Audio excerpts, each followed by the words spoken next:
नमस्कार विद्यार्थी मित्रांनो, नैतिक मूल्यावर आधारित आपण विविध गोष्टी या ठिकाणी सांगत आहोत. आज अशीच एक सुंदर गोष्ट घेऊन आलेलो आहोत. सर्मप्रतिष्ठा या नैतिक मूल्यावर आधारित ही गोष्ट आहे. गोष्ट खूप छान आहे. थोडक्यात सांगतो.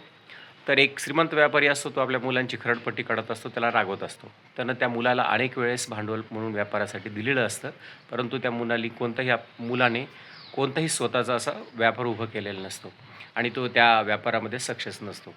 असं पाहिल्याच्या नंतर मात्र त्याचा जो श्रीमंत व्यापारी आहे, तो आपल्या मुलावर नाराज असतो आणि त्याला बोलत असतो.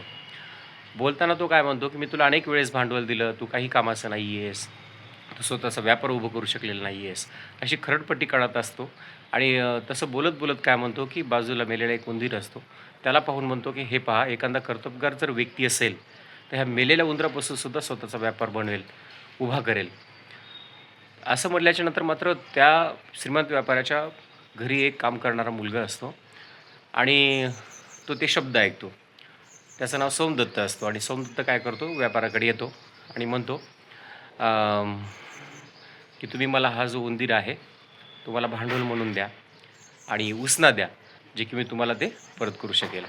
असं ऐकल्याच्यानंतर मात्र जो श्रीमंत व्यापारी आहे, तो हसतो मनातल्या मनात आणि विचार करतो, की ह्या मेलेल्या उंदरापासून काय सुरू करणार आहे. मी जे कदाचित बोललेले शब्द आहेत ते हिने ऐकलेले असतील, मनावर घेतलेले असतील. म्हणून तो काय करतो, त्याच्याशी करार करतो आणि ते मेलेला उंदीर त्याला सोमदत्ताला देतो. दिल्याच्या नंतर सोमदत्त मेलेला उंदीर घेतो. आपल्या व्यापाऱ्याचे जे शब्द आहेत, ते त्याच्या कानामध्ये गुंजत असतात आणि मेलेला उंदीर घेऊन जात असताना वाटेमध्ये काय होते, की एक दुकानदार त्याच्याकडे मांजर असते आणि त्या मांजरीसाठी त्याला उंदीर पाहिजे असतो.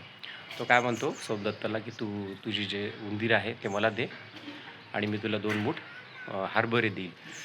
सोमदत्ताला वाटते ठीक आहे. सोमदत्त त्याला उंदीर देतो, हरभरे घेतो. हरभऱ्याचं काय करायचं असं त्याच्या मनामध्ये विचार येतो आणि पुढं त्याला वाटते की चला ह्याला आपण रोस्ट करूया. भाजून छानपैकी असं विकूया. तो त्याला भाजतो, विकायला बसतो. दिवसभर बसल्याच्या नंतर त्याला संध्याकाळी गिऱ्हाईक येते. एका वाटेवरती जे मजूर आहेत, लाकडांच्या मुळ्या घेऊन येत असतात. त्यांच्याकडे पैसे नसतात तरी विनम्रपणे त्याला तो सोमदत्त घ्या म्हणतो.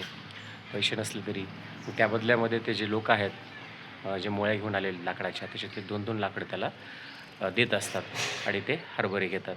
असं काही दिवस चालतं. काही दिवस चालल्याच्या नंतर तो काय करतो, त्याच्याकडे आता त्या जे काही मजूर आहेत, त्यांची जी लाकडं आहेत मोळ्याचे, ते खरेदी करण्याइतपत त्याच्याकडे पैसे होतात. पैसे झाल्याच्या नंतर तो त्यांची लाकडं खरेदी करायला लागतो. पुढे चालून स्वतःचं दुकान सुरू करतो आणि कालांतरानं त्याच्याकडे आता खूप पैसा झालेला असतो. स्वतःचे दुकान असते त्याची आणि श्रीमंत झाल्याच्या नंतर मात्र त्याला आपला केलेला करार आठवतो, की मी जे काही आपल्या व्यापाराशी, आपल्या पहिल्या मालकाशी जे करार केला होता, जे उंदीर आणला होता उसना, तो त्याच्या बदल्यामध्ये आता सुंदर असा सोन्याचा उंदीर बनवतो आणि तो सुंदर सोन्याचा बनवलेलं जे उंदीर आहे, ते घेऊन त्या श्रीमंत व्यापाऱ्याकडे जातो.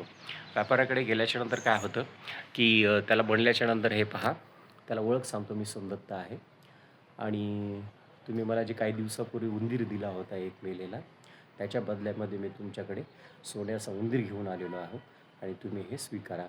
असं म्हटल्याच्यानंतर तो जो व्यापारी आहे, श्रीमंत व्यापारी, तो त्याच्याकडे बघून खूप खुश होतो आणि त्याला ती आपली जी काही यशस्वी स्टोरी आहे व्यापाराची, तो त्याला सोमदत्त त्यांना सांगतो, श्रीमंत व्यापाऱ्याला.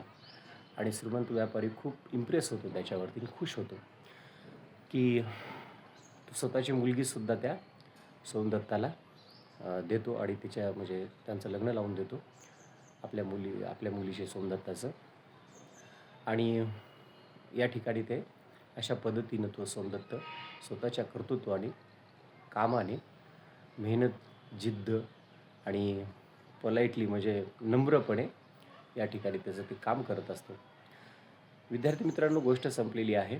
गोष्टीचं तात्पर्य एवढं महत्त्वाचं आहे, की कोणतंही काम हे छोटं किंवा मोठं नसतं. आपण ते करत राहायला पाहिजे. दुसरी गोष्ट, कामाला काही स्वतंत्र असं अस्तित्व नसतं. काम हे काम असतं. कामाची ओळख ही काम हाती घेणाऱ्या व्यक्तीवर त्या कामाचं अस्तित्व अवलंबून असतं. म्हणून आपण नेहमी सतत प्रयत्नशील राहायला पाहिजे. हे या ठिकाणी महत्त्वाचं आहे. बरेच आपण पाहतो, की काही मुलं मोठे झाल्याच्या नंतर सुशिक्षित बेरोजगार म्हणून फिरत असतात. यांनी हे गोष्ट आवर्जून लक्षात घेणं महत्त्वाचं आहे, की कोणीही आपण सगळ्या गोष्टी आयत्या मिळण्यापेक्षा स्वतः काय करू शकतो हे या ठिकाणी लक्षात घेणं फार महत्त्वाचं आहे. ऐकत राहा अशाच नैतिक मूल्यावर आधारित विविध गोष्टी. थँक्यू.